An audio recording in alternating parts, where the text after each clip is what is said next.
हो गया। Hello friend, आपका हमारे चैनल पे स्वागत है। फ्रेंड्स, जो अरिहंत की बुक है यूजीसी नेट वाली, उसमें जो चैप्टर वाइज दिया है होम साइंस का सिलेबस, उसको आज हम लोग चैप्टर वाइज सॉल्व करेंगे, प्रैक्टिस उसका। तो आइए देखते हैं उसमें किस प्रकार से हमारे क्वेश्चन आए हैं। आइए देखते हैं। इसमें दिया है पहला क्वेश्चन, यह मुख्यतः पीले रंग का पदार्थ होता है जो पीले, नारंगी व हरी सब्जियों में पाया जाता है तथा इस रंग पर ताप, अम्लीय या क्षारीय माध्यम से कोई प्रभाव नहीं पड़ता है। उपर्युक्त विशेषताएं किस वर्णक की है?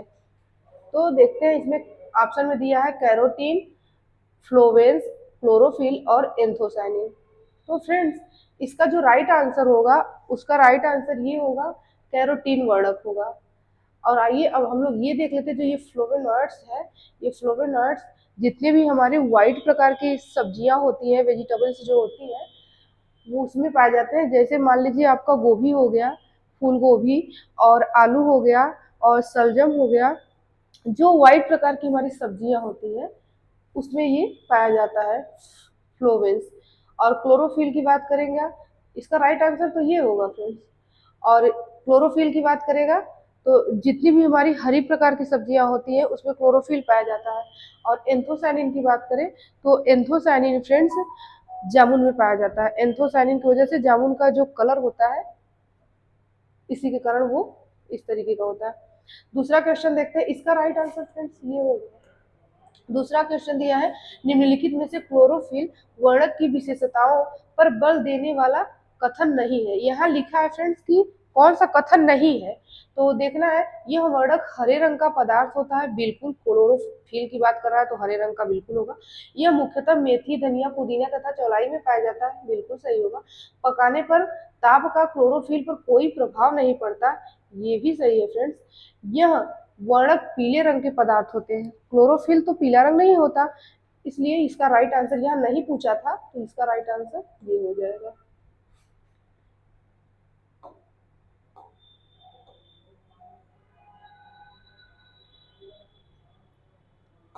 अब ये अगला क्वेश्चन देखते हैं। क्वेश्चन नंबर 3 में क्या कह रहा है? क्वेश्चन नंबर 3 में, अम्लीय माध्यम से पकाने पर भोज्य पदार्थों में पीलापन आ जाता है और क्षारीय में क्लोरोफिल का रंग कैसा उभर कर आता है? तो इसमें जो हरे रंग का जो इसमें पूछ रहा है, वो जो पदार्थों में पीलापन आ जाता है और क्लोरोफिल का रंग कैसा हो जाता है, ये क्लोरोफिल की बात कर रहा है, तो ये हरा रंग ही रहता है, इसमें कोई प्रभाव नहीं आता। ये पीला उभर कर इसका जो रंग आता है वो हरा ही आता है। और चौथा क्वेश्चन है फ्रेंड्स, एफपीओ का चिन्ह लगाया जाता है। तो एफपीओ का पहले फुल फॉर्म क्या होता है? फूड प्रोडक्ट ऑर्डर होता है। और ये फ्रूट, जितने भी हमारे फ्रूट होते हैं उस पे लगाया जाता है ये चिन्ह। तो आइए देखते हैं इसका सही आंसर क्या होगा। सभी प्रकार के आम के पदार्थों पर, सभी प्रकार के जैम पर, सभी प्रकार के फलों के उत्पाद पर, सभी प्रकार के अचारों पर। तो इसमें राइट आंसर ये सभी प्रकार के फलों के उत्पाद पे। ये जैम पूछा है, अचार पूछा है, तो ये फल फल से ही बन सकते हैं, लेकिन अगर इसमें सभी प्रकार के फल दे दिया है तो इसका राइट आंसर आपका यही हो जाएगा। अगला क्वेश्चन देखते हैं फ्रेंड्स, क्वेश्चन नंबर 5। तेल को तेल को बाजार में खुले रूप में नहीं खरीदने की सलाह दी जाती है, क्यों? इसमें क्या कहा है ये देखते हैं। इसका चार ऑप्शन में कौन सा राइट आंसर होगा? इसमें मानकीकृत चिन्ह वाले ब्रांड का पता नहीं चल पाता है, खुले तेल में मिलावट की संभावना नहीं होती है, इसमें तेल निर्माण की तिथि तथा उपयोग करने की समय सीमा का पता चल जाता है, इसमें तेल की गुणवत्ता बनी रहती है। तो इसका राइट आंसर आपका ये होगा, इसमें मानकीकृत चिन्ह एवं ब्रांड का पता नहीं चल पाता है, इसलिए हमको कोई भी चीज खुला हुआ है तो उसको हमें नहीं लेना है, उसमें किस इसका ब्रांड का पता नहीं चलता है। अगला क्वेश्चन देखते हैं, भारत सरकार के मार्केटिंग तथा निरीक्षण निर्देशालय के विभिन्न भोज्य पदार्थों की न्यूनतम गुणवत्ता को बनाए रखने के लिए कौन सा मानक तैयार किया गया है? इसमें पूछा है, भारत सरकार मार्केटिंग निर्देशालय में भोज्य पदार्थों की गुणवत्ता को बनाए रखने के लिए कौन सा मानक तैयार रखा गया है? Question number 6। तो SIPFO एक मार्क और इको मार्क। तो आपको पूछा है, एक मार्क आपका कृषि से संबंधित, एक मार्क जो होता है आपका कृषि से संबंधित होता है, इको मार्क आपका पर्यावरण से संबंधित होता है, एफ आपका फ्रूट से, और ये व्यवसायिक चिन्ह चिन्ह होता है जो होता है। तो इसका आंसर आपका ये हो जाएगा राइट आंसर। 1 मार्क होगा। यहाँ लिखा है मार्केटिंग से निरीक्षण के बहुत से पदार्थों का गुणवत्ता को बनाए रखने कौन सा मानक तैयार किया जाता है, तो ये 1 मार्क हो जाएगा आपका ये। अगला क्वेश्चन देखते हैं। पेपर बैग जूट और डिटर्जेंट प्लास्टिक पैक करने के सामान आदि पर कौन सा चिन्ह दिया जाता है? कौन सा चिन्ह कौन सा चिन्ह दिया जाता है? तो इसमें देखते हैं। एफपीओ आपको पता हो गया। एफपीओ मैंने बताया अभी, फूड प्रोडक्ट ऑर्डर होता है जो आपके फल के लिए लगाया जाता है। वुल मार्क जो कि आपके ऊन पे लगाया जाता है, और रेशम मार्क जो सिल्क होता है उसके लिए लगाया जाता है, और इको मार्क ये पर्यावरण से संबंधित है, और आपका राइट आंसर भी यही हो जाएगा। अगला क्वेश्चन देखते हैं। क्वेश्चन नंबर 8 क्या कह रहा है? जीवाणु की खोज कब व किसके द्वारा की गई थी? तो इसका राइट आंसर, इसमें कुछ नहीं करना, इसको आपको रट्टा लगाना है। एंटोनी वान ल्यूवेनहॉक ने 1683 में इन्होंने इसकी खोज की थी। और ये देखिएगा, दूध का पनीर में रूपांतरण हेतु उपयोग किया जाता है। अब बताइए किसकी वजह से? माइक्रोकोकस, स्ट्रेप्टोकोकस और लैक्टोबैसिलस लैक्टिस और थर्मोफिल्स। तो इसका राइट आंसर आपका ये हो जाएगा लैक्टोबैसिलस लैक्टिस। आइए हम लोग अगला क्वेश्चन देखते हैं, क्वेश्चन नंबर 10 पे। क्वेश्चन नंबर 10 कह रहा है, सर शर्करा घोल का किण्वन कर कौन से जीवाणु उनमें सिरके में परिवर्तित कर देता है? तो बताइए कौन सा जीवाणु आपका सिरके में परिवर्तित है? एक होता है बैसिलस बैसिलस थर्मोफिल्स और एसेटोबैक्टर और कैंडी सैक। तो इसका राइट आंसर आपका होगा एसेटोबैक्टर, ये राइट आंसर होगा। और 11 नंबर क्वेश्चन देखते हैं। कह रहा है, चावल का अंगमारी रोग निम्नलिखित में से किस जीवाणु द्वारा होता है? इसमें इटबीनिया और स्पाइरोकीट और जेंथोमोनास ओराइजी और ट्रिटिकी। तो फ्रेंड्स इसका राइट आंसर ये हो जाएगा। फ्रेंड्स जैसे जितने भी अनाज है उसमें जो जो, जैसे ये रोग हो गया और ये किस जीवाणु की वजह से हो रहा है, हम लोग अगली क्लास में इसमें पूरा हम इसको देख लेंगे कि इसके जीवाणु के नाम और अंगमारी रोग जो होते हैं उसको हम लोग अगली क्लास में देखेंगे। तो मैं आपको सब बताऊंगी। इसका राइट आंसर ये होगा फिलहाल अभी। क्वेश्चन नंबर 12 का देखिए, ऐसा पदार्थ जो एक जीव द्वारा उत्पन्न होता है तथा दूसरे जीव के वृद्धि को संदर्भित करता है कहलाता है। ऐसा पदार्थ जो एक जीव द्वारा उत्पन्न होता है तथा दूसरे जीव की वृद्धि को संदर्भित करता है क्या कहलाता है? एंटीसियोटिक, एंटीसेप्टिक, प्रतिजैविक और प्रतिकार और इंटरफेरॉन। तो इसका राइट आंसर क्या हो जाएगा? राइट आंसर आपका इसका प्रतिजैविक, ये आंसर हो जाएगा। क्वेश्चन नंबर 13 को हम लोग देखते हैं। 13 क्या कह रहा है? निम्नलिखित में से कौन सा जीवाणु मृदा में उपस्थित नाइट्रेट तथा अमोनिया के लक्षणों को स्वतंत्र नाइट्रोजन में बदल देता है? तो बैसिलस बैसिलस डीनाइट्रिफिकेंस, साल्मोनेला, स्ट्रेप्टोमाइसिस फेड्री और इरीथ्रेकस। तो इसका राइट आंसर ये हो जाएगा बैसिलस नाइट्रिफिकेंस। अब 14 नंबर क्वेश्चन देखते हैं। 14 नंबर का 14 नंबर क्या कह रहा है? 14 नंबर का क्या कह रहा है? तंबाकू की पत्तियों को स्वाद एवं सुगंध देने के लिए कौन सा जीवाणु उत्तरदायी है? माइक्रोकोकस कैंडी कैंडिडेस और एसिटोबैक्टर एसीटेट, माइक्रोकोकस ग्लूटेम, यहाँ ग्लूटमिकस लिखा है, और वैली यहाँ वैसिलस मेगा एनियम। तो इसका राइट आंसर यही होगा, वैसिलस मेगा एगा एनियम होगा इसका राइट आंसर। 15 नंबर क्वेश्चन देखते हैं। यह उत्पादन में खाद्य पदार्थों की सुरक्षा सुनिश्चित करने हेतु एक वैज्ञानिक व्यवस्थित एवं उचित विधि है।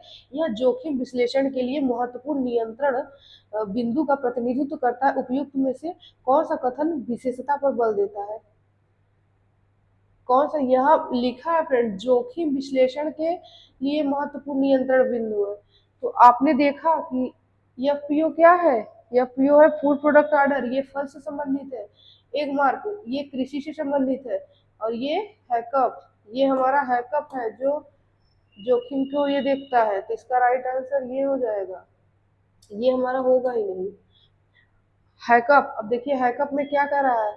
हैकअप खाद्य व्यवसाय संचालन के विभिन्न पहलुओं के विश्लेषण और नियंत्रण की अधिक महत्व देते हैं, जिसमें कौन सा प्रमुख है इसमें, ये हमारा राइट आंसर हो जाएगा कच्चे माल की खरीद, ये हमारा राइट आंसर हो जाएगा। 17 नंबर क्वेश्चन देखते हैं, खाद्य पैकेजिंग में सबसे महत्वपूर्ण तत्व किसे माना जाता है। खाद्य पैकेजिंग में अगर हम खरीद सबसे मतलब खरीद भी रहे तो उसमें सबसे पहले हमें क्या देखना चाहिए, उसकी पैकेजिंग में देखो उसका लेवल देखना चाहिए, वो लेवल सही है या फिर, और जो हमारी जैसे एफ पी हो गया, फूड फूड को देखता है, फसाई हो गया, वो सब हमारे जो इसमें लेवल का जो टैग देते हैं उसको हमें देखना है कि वो हमारा सही है या गलत है। तो इसको हमें लेवल को सबसे पहले ध्यान देना है।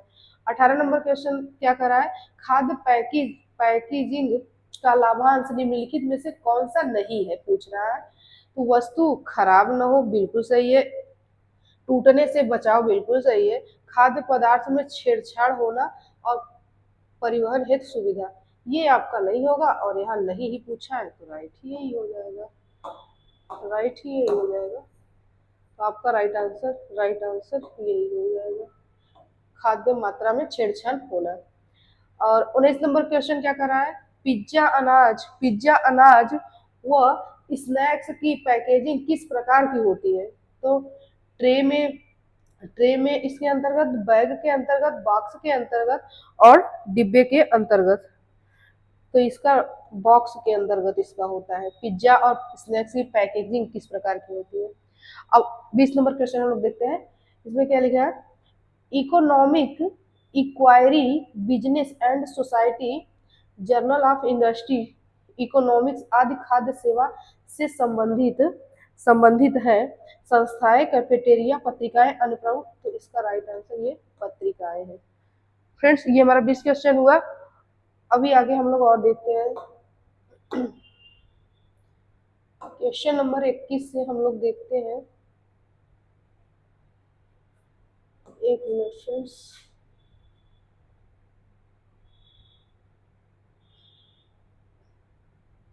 देखते हैं क्वेश्चन नंबर 21 से।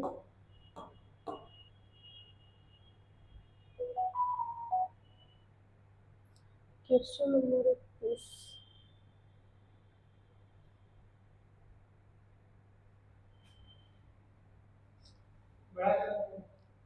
इसको कट करना है, कट करना है पूरा,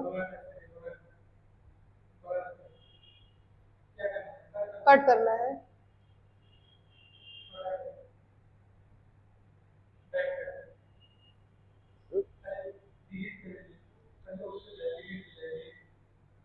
कौन सा ऑप्शन है, अच्छा इस पे, अच्छा फ्रेंड्स 21 नंबर क्वेश्चन हम लोग देखते हैं ये।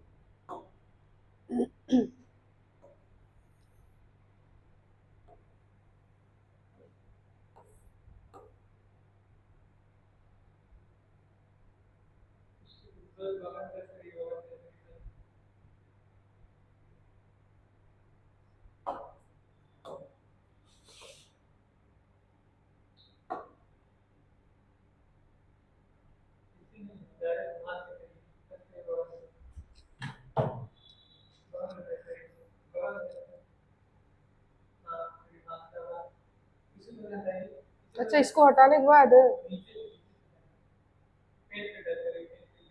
पेन पे, एक मिनट, ओ अब हो गया, अब समझ गए कैसे करना है। अच्छा 2 मिनट से वहाँ ही नहीं रहा है सर,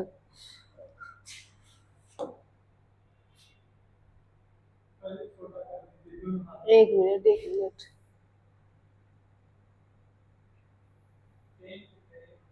पेन पे,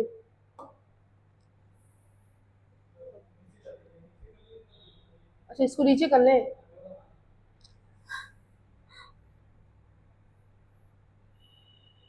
ये पहले इरेज कर देते हैं इसको। एक मिनट।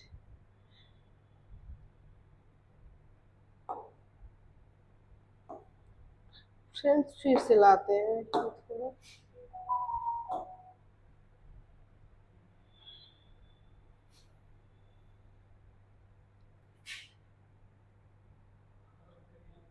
आई होप फ्रेंड कि आप लोग को दिख रहा होगा ये। फ्रेंड करना है ना। फ्रेंड्स 21 नंबर क्वेश्चन हम लोग देखते हैं।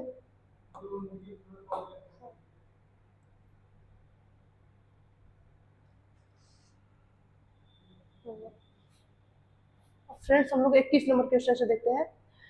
पार्टी के मेन्यू के अनुसार जो व्यंजन बनते हैं उनके लिए आवश्यक सामग्री का प्रबंधन कर लेना चाहिए। जैसे अगर हम कोई, एक मिनट।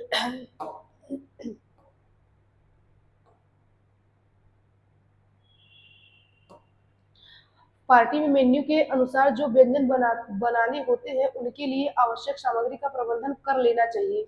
किसकी कैसे कर लेना, पहले ही कर लेना चाहिए या बाद में, या भोजन करते समय, या कहीं भी? फ्रेंड्स बाद में बिल्कुल नहीं करेंगे, कहीं से भी कैसे कर सकते हैं, भोजन करते समय ये भी नहीं होगा। आपका राइट आंसर पहले से कर लेना चाहिए। अगर हमें पार्टी वगैरह देना है कुछ भी तो हमें पहले से ही करना पड़ता है। भारतीय विशुद्ध शैली, भारतीय विदेशी मिली जुली शैली, मिली जुली शैली, पाश्चात्य भोजन, पाश्चात्य शैली तथा स्वाहार बुफे शैली निम्न में से किसकी प्रमुख शैलियां हैं? यहाँ कहा है विशुद्ध भारतीय शैली, भारतीय विदेशी मिली जुली शैली, पाश्चात्य शैली तथा बुफे शैली में किसकी प्रमुख शैलियां हैं? तो भोजन करने की, अस्पताल प्रबंधन की, भोजन परोसने की, और भोजन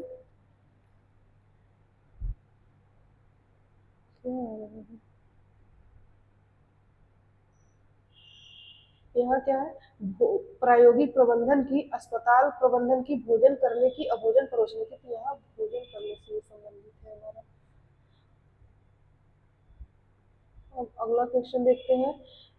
23 नंबर क्वेश्चन फ्रेंड्स देखते हैं। इसमें क्या कर रहा है, पश्चात शैली की बड़ी औपचारिक दावतों में भोजन परोसने का कार्य किसके द्वारा किया जाता है?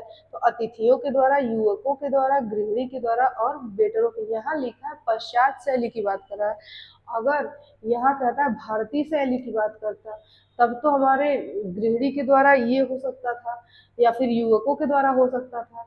और अगर ये पश्चात पूछ रहा है तो ये वेटरों के द्वारा होगा हमारा। 23 नंबर वेटरों के द्वारा हमारा होगा। अब यहाँ पूछा है भोजन परोसने की वह शैली जिसमें फर्श पर आसानी से दरी अथवा लकड़ी के पटरे पर बैठकर भोजन किया जाता है, वह कहाँ किया जाता है? विशुद्ध भारतीय शैली, बुफे शैली, पाश्चात्य शैली और इनमें से कोई नहीं। तो फ्रेंड्स ये जो हमारी भारतीय शैली होती है ना, इसमें हमारा हम लोग बैठ के आराम से खाते हैं।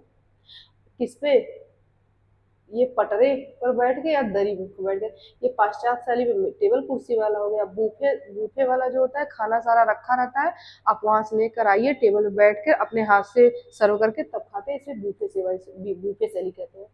अगला क्वेश्चन देखते हैं। भोजन परोसने की वह शैली जिसमें मेज पर कांटे, चम्मच, छुरी का प्रयोग किया जाता है उसमें कौन सी शैली आती है? तो पाश्चात्य शैली, विदेशी देसी शैली, बूफे शैली, इनमें से कोई? तो ये पाश्चात्य शैली के अंतर्गत ये हमारा आता है।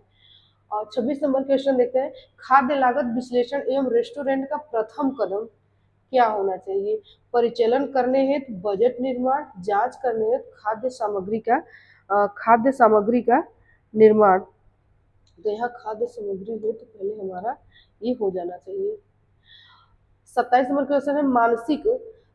मानसिक आय विवरण पर मुख्यतः किसे आंका जाता है? अधिकतम खाद्य लागत, संभावित खाद्य लागत, वास्तविक वास्तविक खाद्य लागत और संभावित खाद्य मानक खाद्य लागत। इसका राइट आंसर वास्तविक खाद्य लागत पे होगा। 28 नंबर क्वेश्चन आइए देखते हैं फ्रेंड। 28 नंबर क्वेश्चन हमारा क्या कह रहा है, खाद्य को अनेक विधियों से बनाया जा सकता है किंतु आहार को पकाने के माध्यम से दृष्टिकोण से खाद्य पकाने की निम्नलिखित में से कौन सी विधि नहीं है? पूछा पूछा है खाद्य को अनेक विधियों से बनाया जा सकता है किंतु आहार को पकाने के माध्यम के दृष्टिकोण से खाद्य पकाने निम्नलिखित में से कौन सी विधि नहीं है, यहाँ पूछा है। नहीं ये पूछा है। चिकनाई द्वारा भी हम लोग बनाते हैं, जैसे चिकनाई में भी जैसे 3 होते हैं, डीप फ्राई, ड्राई फ्राई और शैलो फ्राई। तो ये हमारा तो विधि होता है। वाष्प विधि ये भी हमारा होता है, जैसे हम प्रत्यक्ष वाष्प विधि में 2 होता है, प्रत्यक्ष और अप्रत्यक्ष। जल विधि भी होता है, जैसे उबालना, धीमी आग पे पकाना, और ये इसमें भी होता है, लेकिन ये हमारा नहीं होता और यहाँ नहीं पूछा है, पूछते यही राइट ही होगा हमारा। तो राइट आंसर हमारा यही होगा, कपड़े द्वारा नहीं होगा। यहाँ 29 नंबर क्वेश्चन क्या कर रहा है, इस विधि से इस विधि में तेल, घी आदि चिकनाई के माध्यम से खाद्य पदार्थों को पकाया जाता है। इस विधि के अंतर्गत सबसे पहले तेल या घी को आग पर अधिक देर तक गर्म किया जाता है, वह विधि कौन कौन सी है? जल द्वारा खाद्य, ये बिल्कुल नहीं है। धीमी आग पर पकाने की विधि, चिकनाई द्वारा खाद्य पदार्थ, वाष्प द्वारा, ये यहाँ चिकनाई लिख दिया तो आपको ऐसे ही राइट आंसर पता चल जाएगा, ये चिकनाई विधि से है। 30 नंबर क्वेश्चन क्या कर रहा है, चिकनाई के आधार पर भोजन पकाने के निम्नलिखित विधि नहीं है। यहाँ चिकनाई के आधार पर भोजन पकाने की निम्नलिखित विधि यहाँ नहीं है, पूछ रहा है आपसे। तो यहाँ लिखा है तलने की शुष्क विधि, उथली विधि और गहरी विधि और भट्ठी विधि। तो यहाँ जब तल रहा है तो वाकई तेल उसमें पड़ा हुआ है, तो ये भी आंसर होगा। उथली विधि में भी हम तेल का यूज करते हैं, और गहरी विधि तो मान लीजिए तेल का करते हैं, ये भट्ठी जो उसमें होते हैं इसमें हम प्रयोग नहीं करते हैं। तो इसका राइट आंसर जो होगा आपका यही हो जाएगा, भट्ठी उष्मक, ये आपका राइट आंसर हो जाएगा। और क्वेश्चन नंबर 31 देखते हैं क्या करा है, डोसा, मछली, आमलेट आदि खाद्य पदार्थ चिकनाई द्वारा पकाए खाद्य चिकनाई द्वारा खाद्य बनाने की कौन सी विधि के द्वारा पकाए जाते हैं? आप पूछ रहे हैं डोसा, मछली, आमलेट, ये हमारा जो होता है ये उथली विधि, जिसे आप सैलो फ्राई भी कह सकते हैं। ये तेल की गहरी विधि तो ये नहीं होगा। यहाँ डोसा मछली की बात कर रहा है, शुष्क विधि होगा ही नहीं, प्रत्यक्ष ये होगा नहीं, तलने की प्रत्यक्ष ये होगा नहीं, ये हमारी उथली विधि 31 नंबर का हमारा उथली विधि हो जाएगा। ये हमारा इसका राइट आंसर हो जाएगा, तलने की उथली विधि, ये हो जाएगा। आइए हम लोग ये क्वेश्चन नंबर 32 को देखते हैं। इसमें क्या करा है, इस विधि में किसी वस्तु को पकाने की क्रिया आर्द्रता के माध्यम से संपन्न होती है, आर्द्रता के माध्यम से संपन्न होती है। निम्नलिखित खाद्य निर्माण की वह कौन सी पाक विधि है? कौन सी पाक विधि है आर्द्रता के माध्यम से? तो यहाँ वायु द्वारा खाद्य पकाना बिल्कुल नहीं होगा, चिकनाई के द्वारा बिल्कुल नहीं होगा, जल द्वारा, वाष्प वाष्प द्वारा, इसका यहाँ आर्द्रता लिखा है ना, तो इसका राइट आंसर 32 का राइट आंसर बी हो जाएगा आपका। 32 का राइट आंसर आपका बी हो जाएगा। 33 नंबर क्या कह रहा है, भोजन पकाने के बजाय उबालने की विधि से लाभ नहीं होता।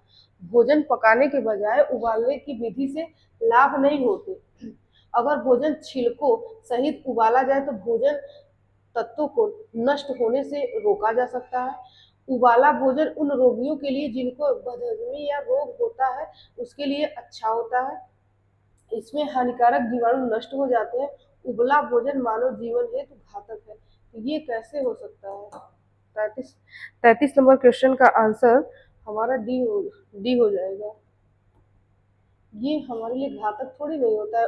अगर उबला सब्जी है तो उसके लिए उबला भोजन मानव जीवन के लिए घातक थोड़ी नहीं होगा, वो तो और ही अच्छा होगा हमारे लिए, क्योंकि उसमें विटामिन जितने भी रहेंगे वो निकलेंगे नहीं, वो हमारे बॉडी में जाएगा, तो ये ऐसे ही अच्छा करेगा। तो ये आंसर हमारा हो जाएगा, क्योंकि यहाँ नहीं पूछा है। अगला, सानू एसी बंद कर दो, बंद कर दो। क्वेश्चन नंबर 34 का हम देखते हैं, निम्नलिखित में से भोजन पकाने की विधि जल द्वारा भोजन पकाने की विधि में शामिल नहीं है। जल द्वारा पकाने में शामिल नहीं है। तो उबालना हम पानी से करते हैं, वाष्प द्वारा पकाना और धीमी आग पर उबालना, धीमी आग पर पकाना, इसमें भी हम पानी का यूज करते हैं। धीमी आग पर पकाना, इसमें भी पानी पानी का हम यूज करते हैं, लेकिन वाष्प के द्वारा पकाना इसमें हम पानी का यूज नहीं करते, इसमें भी हम प्रत्यक्ष और अप्रत्यक्ष का यूज करते हैं। ये राइट आंसर आपका हो जाएगा फ्रेंड्स, ये आपका इसमें ये राइट आंसर हो जाएगा। 35 नंबर क्वेश्चन हम देखते हैं, भट्ठी या तंदूर में भोजन पकाने की विधि को किसके अंतर्गत रखा जाता है? भट्ठी या तंदूर में भोजन पकाने की विधि को किसके अंतर्गत रखा जाता है? जल द्वारा भोजन पकाना, चिकनाई द्वारा भोजन पकाना, वाष्प द्वारा भोजन पकाना, वायु द्वारा भोजन पकाना। ये इसका राइट आंसर डी हो जाएगा, डी हो जाएगा। 36 नंबर क्वेश्चन देखते हैं, डबल रोटी को किस प्रकार से बनाया जाता है? सेक कर बनाया जाता है, भट्ठी में पकाकर बनाया जाता है, देसी तंदूर में बनाया जाता है, और भट्ठी भट्ठी उस्मक में बनाया जाता है। तो इसका राइट आंसर आपका ये हो जाएगा, भट्ठी उस्मक में पकाया जाता है। और देखते हैं अब 37 नंबर क्वेश्चन देखते हैं, इडली को किस प्रकार से बनाया जाता है? जल द्वारा धीमी आंच पर उबालकर, बिल्कुल नहीं। वाष्प के द्वारा, प्रत्यक्ष विधि से, जल द्वारा उबालकर, बिल्कुल नहीं। ये भी नहीं, ये राइट आंसर आपका हो जाएगा। 38 नंबर क्वेश्चन हम लोग देखते हैं, निम्नलिखित में से कौन से भूनने रोस्टिंग की विधि के द्वारा भोजन पकाने का लाभ नहीं है? रोस्टिंग विधि पूछ रहा है, इसमें सुगंध में बहुत वृद्धि होती है, तो बिल्कुल नहीं। अगर बिना छिलके भुना जाए तो पैकिंग पौष्टिक तत्व नष्ट हो जाते हैं, तो यहाँ नहीं पूछा है। तो ये इसमें पौष्टिक तत्व नष्ट नहीं होते हैं, इसमें भोजन स्वादिष्ट बनता है। तो इसका राइट आंसर ये हो जाएगा। यहाँ पूछा पकाने का लाभ नहीं है पूछा है, तो यहाँ यही होगा, बिना छिलके भुना जाए पौष्टिक तत्व नष्ट हो जाते हैं। तो बिना छीले कोई भी चीज बनाएंगे तो नष्ट नहीं होंगे। ये आपका राइट है। 39 नंबर क्वेश्चन देखते हैं, खाद्य सेवा के अंतर्गत निम्नलिखित में से किसमें शामिल किया जाता है? तो स्कूल, खानपान संचालन, अस्पताल या कैंटीन, ये सभी राइट आंसर हो जाएंगे। 40 नंबर क्वेश्चन देखते हैं, कैंडी बार, चॉकलेट आदि खाद्य पदार्थों की पैकिंग की जाती है? Wrapper, packet, can packet, pallet packing, tray packing. ये हम रैपर में करते हैं, चॉकलेट वगैरह रैपर में ही तो रहता है, ये रैपर पैकिंग हो जाएगा। 41 नंबर क्वेश्चन देखते हैं, खाद्य सेवा के निम्नलिखित में से कौन सी शैली है? खाद्य सेवा, पाश्चात्य शैली, बूफे बूफे शैली, विशुद्ध भारतीय शैली, और इसमें इसमें सभी। तो ये राइट आंसर, ये इसमें सभी हो जाएगा। और खाद्य सेवा की पाश्चात्य शैली में कौन सी वस्तु का प्रयोग नहीं किया जाता? खाद्य सेवा की पाश्चात्य शैली में कौन सी वस्तु का प्रयोग नहीं किया जाता है ना? नैपकिन, छुरी, प्लेट्स। ये अचार आपका, ये अचार का प्रयोग नहीं किया जाता है। पाश्चात्य शैली में अचार लोग नहीं खाते, इसलिए अचार की पैकिंग ही नहीं किया जाता है। फ्रेंड्स, अगला हम लोग देखते हैं 43 नंबर क्वेश्चन। 43 नंबर क्वेश्चन हम देखते हैं, आइए देखते हैं।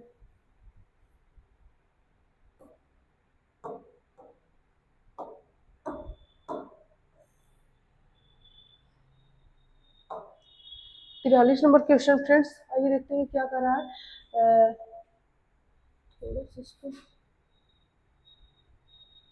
खाद्य लागत विश्लेषण के मुख्यतः कितने पहलू हैं फ्रेंड्स?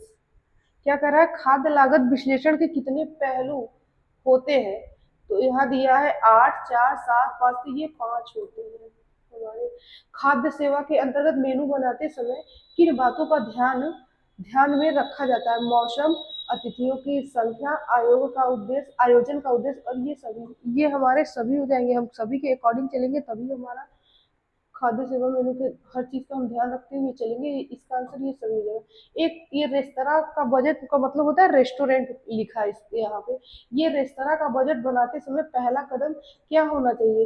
रेस्टोरेंट का मेन्यू होना चाहिए, रेस्टोरेंट का खर्च होना चाहिए, खाद्य लागत विश्लेषण, ये सभी सबसे पहले हमारा ये होना चाहिए। इसका राइट आंसर ना आपका ये हो जाएगा। यहाँ लिखा है, निम्नलिखित में से कौन सा कथन सही है? खाद्य लागत का रेस्टोरेंट का परिचालन, निम्नलिखित का सही पूछा है, खाद्य लागत का रेस्टोरेंट के परिचालन लाभ पर सीधा प्रभाव पड़ता है। खाद्य लागत विश्लेषण पर रेस्टोरेंट के बजट बनाने हेतु पहला कदम है। प्रत्येक व्यंजन के खाद्य लागत प्रतिशत की गणना के अनुसार की जाती है, और उपरोक्त सभी। ये इसका आंसर राइट ये हो जाएगा। यहाँ पूछा है कि नैनो तकनीक में निम्न किस आधार वाले पदार्थों का अध्ययन किया जाता है? 10 पे घाते -9 जो होता है, ये वाला आंसर इसका राइट हो जाएगा।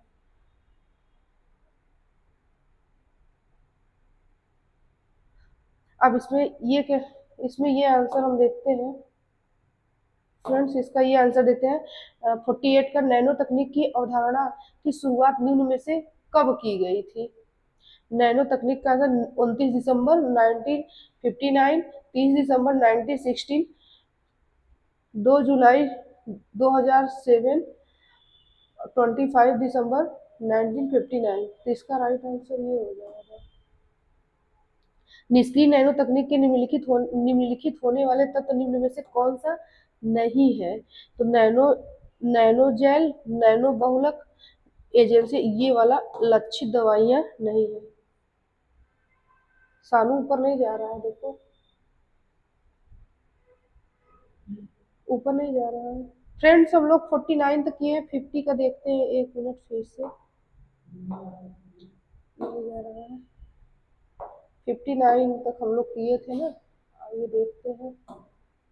59 ना, ये नहीं है 59, 59 ये हो गया था। 59 तक हम लोग किए थे, ये भी हो गया। ये देखते हैं, आई होप फ्रेंड कि आप लोगों को दिख रहा होगा। 59 तक हम लोग किए थे। 59 ये देखिए, हम लोग ये वाला क्वेश्चन किए थे।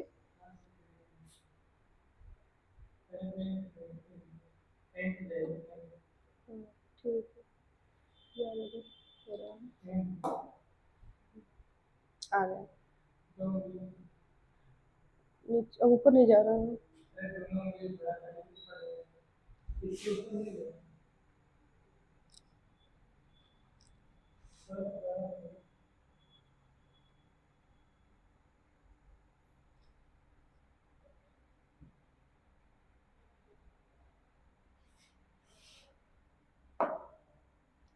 इरेज ही कर देते हैं।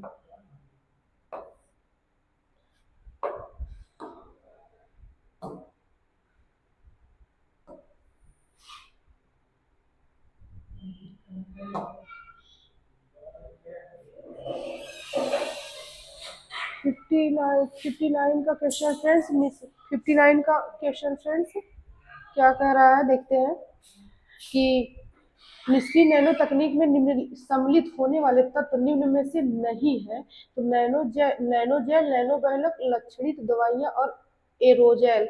इसका राइट आंसर फ्रेंड्स वो आप लोग को दिख रहा है, ये लक्षित दवाइयां होगा। एक मिनट फ्रेंड्स रुकिए, थोड़ा सा मैं इसको जूम करने की कोशिश करती हूँ, थोड़ा देखिए।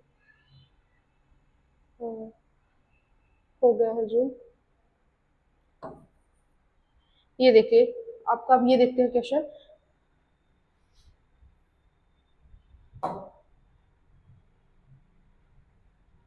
ये क्वेश्चन हम लोग देखते हैं, ये वाला क्वेश्चन देख लेते हैं। अच्छा, कृषि 50 नंबर क्वेश्चन, कृषि क्षेत्रों में नैनो तकनीक द्वारा संकेत दिया जाता है। तो ये होता है नैनो उर्वरक निर्माण में सहायक, लक्षणित दवाइयों के निर्माण में सहायक, नैनो मशीन निर्माण में सहायक और अजैव निम्नीकरण में सहायक। तो इसका राइट आंसर आपका ये होगा। फ्रेंड्स हम लोग 50 क्वेश्चन सॉल्व कर लिए हैं। आप लोग बताइएगा क्वेश्चन हमारा कैसा है, और हम अगला 50 क्वेश्चन दूसरे दूसरे क्लास में करेंगे। और फ्रेंड्स जो भी आपके कमेंट हो, क्यूरी हो, कमेंट करके जरूर बताइएगा, जो हमारी गलतियां हो, क्योंकि इसमें हमने फ्रेंड्स थोड़ा ये रहता थोड़ा काम नहीं करता, उसकी वजह से हम लोग आगे क्वेश्चन नहीं कर पा रहे हैं। फिर अगली क्लास हम लोग नेक्स्ट में देखेंगे फ्रेंड्स। आप लोग को वीडियो कैसा लगा कमेंट करके जरूर बताइएगा friends. Thank you so much.